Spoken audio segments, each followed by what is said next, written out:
नमस्कार व्यूअर्स। आज मैं बात करूंगी रामायण के बारे में। रामायण जो एक अनुपम कृति है और मेरे दिल के बहुत करीब है।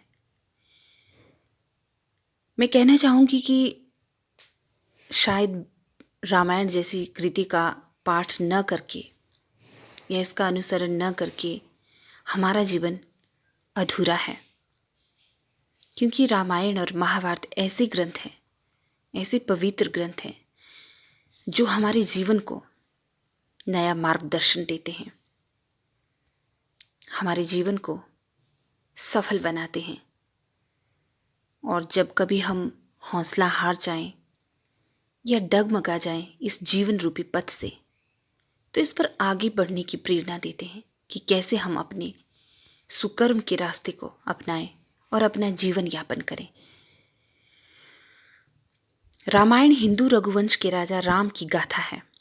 यह आदि कवि वाल्मीकि द्वारा लिखा गया संस्कृत का अनुपम महाकाव्य है। जैसा कि हम जानते हैं, रामायण का समय त्रेता युग का माना जाता है। हिंदू काल गणना चतुर्युगी व्यवस्था पर आधारित है और उसके अनुसार समय अवधि को 4 युगों में बांटा गया है: सतयुग, त्रेता युग, द्वापर युग और कलयुग। और रामायण त्रेता युग की रचना है। हिंदू शास्त्रों के अनुसार भगवान राम विष्णु के मानव अवतार थे। इस अवतार का उद्देश्य मृत्यु लोक में मानव जाति को आदर्श जीवन जीने के लिए मार्गदर्शन देना था। अंततः श्री राम ने राक्षस जाति के रावण का वध करके धर्म की पुनर्स्थापना की। रामायण का काल 800 ईसा पूर्व से 300 ईसा पूर्व माना जाता है और रामायण में 7 कांड हैं: बाल कांड, अयोध्या कांड, अरण्य कांड, किष्किंधा कांड, सुंदर कांड, युद्ध कांड और उत्तर कांड। और जैसे कि हम सभी जानते हैं कि आदि कवि महर्षि वाल्मीकि ने रामायण की रचना की है और 24,000 सहस्त्र इसमें श्लोकों की संख्या है। प्रस्तुत श्लोक पढ़ लेते हैं। मां निषाद प्रतिष्ठाम त्वम अगमः शाश्वती समः यत क्रूच मिथुनादिकम अवधिहि काम मोहितम। अर्थात, हे दुष्ट, तुमने प्रेम में मगन क्रोंच पक्षी को मारा है। जा, तुझे कभी भी प्रतिष्ठा की प्राप्ति नहीं हो पाएगी और तुझे भी वियोग झेलना पड़ेगा। कभी भी, चाहे आप दान दे रहे हो, चाहे कोई भी कर्म कर रहे हो, प्रेम कुछ भी कर रहे हो, तो कभी भी किसी को अपने हित के लिए, अपने मनोरंजन के लिए परेशान मत करो, जुदा मत करो, तड़फाओ मत। रामायण और महाभारत संस्कृत भाषा के ऐसे महान ग्रंथ हैं जिन पर भारत की बहुत बड़ी साहित्यिक संपदा आश्रित है। ये दोनों ग्रंथ वैदिक और लौकिक साहित्य के संधि काल में लिखे गए।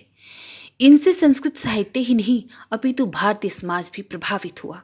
सामान्य भारतीय जीवन पर भी रामायण और महाभारत का व्यापक प्रभाव पड़ा है। भारतीय समाज के विषय में कोई भी अध्ययन इन महाग्रंथों के अनुशीलन के बिना अपूर्ण है। दोनों ग्रंथों के अनेक कवियों और नाटककारों को कथानक दिए हैं, इसीलिए इन्हें उपजीव्य काव्य भी कहा जाता है।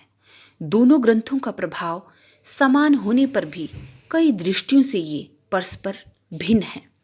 रामायण आदि काव्य कहा जाता है क्योंकि इसने वैदिक संस्कृत से भिन्न लौकिक संस्कृत में काव्य धारा का प्रवर्तन किया। इसके रचयिता वाल्मीकि आदि कवि कहे जाते हैं। दूसरी ओर महाभारत को इतिहास कहते हैं, जिसके रचयिता ऋषि वेदव्यास जी हैं।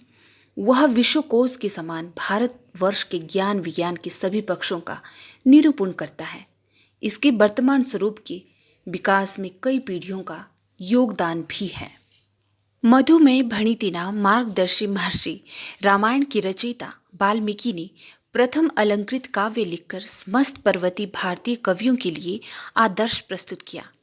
कहा जाता है कि एक निषाद द्वारा क्रीड़ागत क्रौंच पक्षी के मारे जाने की घटना देखकर करुणा से वाल्मीकि का हृदय द्रवित हो उठा और उनके मुख से स्वयं ही यह पद्य फूट पड़ा।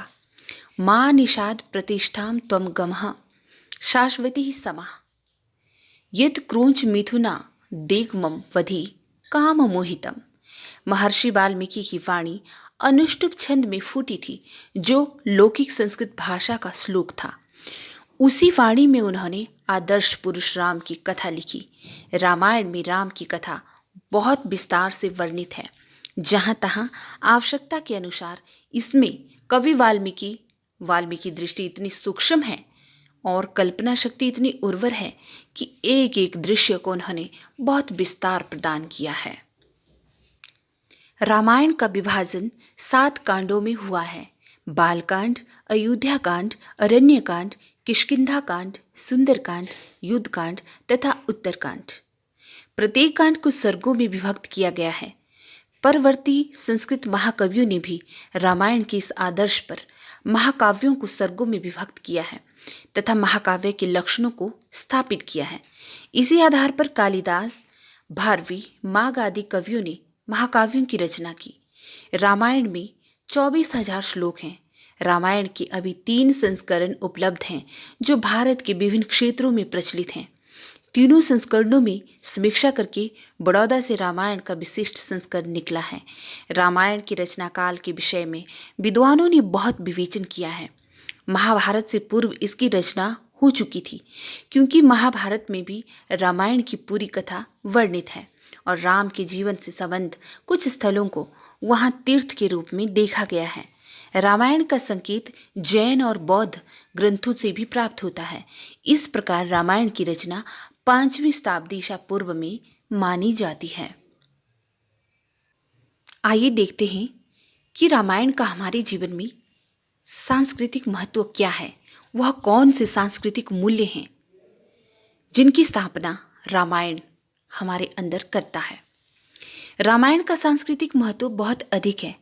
वाल्मीकि ने इस महाकाव्य के द्वारा जीवन के आदर्शभूत और शाश्वत मूल्यों का निर्देश किया है। उन्होंने इसमें राजा, प्रजा, पुत्र, माता, पत्नी, पति, सेवक आदि के संबंधों का एक आदर्श चरित्र, एक आदर्श पुरुष के रूप में प्रस्तुत किया है, जो कि सत्यवादी है, दृढ़ संकल्पी है, परोपकारी है, चरित्रवान है, विद्वान है, शक्तिशाली है, सुंदर है, प्रजापालक है और एक धीर पुरुष है, जो कि राम है। वाल्मीकि जी ने यहाँ पे प्रस्तुत किया है राम के गुणों को बहुत ही विस्तारित ढंग से। इसी प्रकार सीता के आदर्श रूप को और एक गौरवपूर्ण पत्नी रूप को भी वाल्मीकि जी ने स्थापित किया है। राम का सरल एवं भावपूर्ण शब्दों में चरित्र को व्यक्त किया है, चाहे वो भातृ प्रेम हो, चाहे वो एक अपने आदर्श माता पिता के प्रति प्रेम हो। भातृ प्रेम रामायण में अत्यंत सरल एवं भावपूर्ण शब्दों में व्यक्त किया गया है। देशे देशे कल त्राणी देशे देशे च बांधवः तम तुम देश न पश्यामि यत्र भ्राता सहोदरः। किसी भी देश में पत्नी प्राप्त की जा सकती है या बंधुत्व कहीं भी स्थापित किया जा सकता है, किंतु सहोदर भाई कहीं प्राप्त नहीं हो सकता। अर्थात सहोदर अर्थात एक ही कोख से जन्मे 2 भाई हमें कहीं भी नहीं मिल सकते, क्योंकि एक कोख से जन्म देने वाली सिर्फ एक माँ होती है। बाकी के रिश्ते तो हमें कहीं भी मिल जाते हैं। राम का चरित्र इतना उदार व ऊंचा है कि वे रावण की मृत्यु के बाद भी विभीषण को उसके शरीर संस्कार का उपदेश देते हैं। वे कहते हैं, विभीषण, शत्रु की मृत्यु से बैर का अंत हो जाता है, हमारी शत्रुता भी समाप्त हो गई।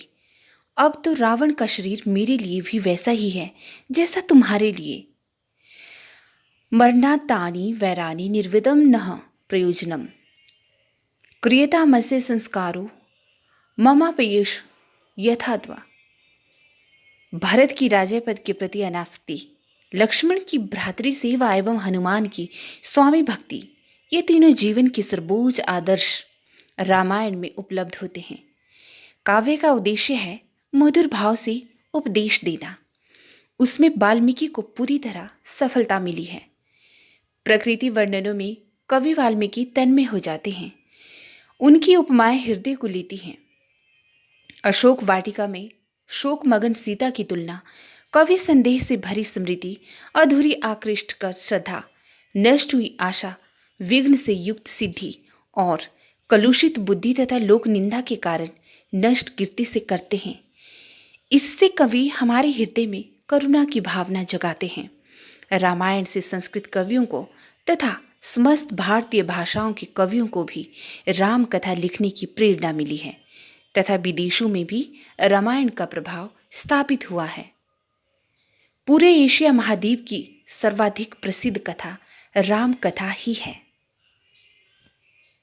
माय लवली व्यूअर्स, रामायण एक सर्वोत्तम कृति के साथ साथ एक सर्वोत्तम पवित्र ग्रंथ है जो हमारे अंदर मूल्यों को, संस्कारों को पैदा करती हैं और हमें एक संस्कारगत जीवन जीने के लिए उपयुक्त वातावरण पैदा करती हैं, हमारे जीवन को स्वावलंबी बनाती हैं और हमें उपदेश देती हैं कि किस तरह से इस जीवन में हर रिश्ते को हम ईमानदारी से निभा सकते हैं।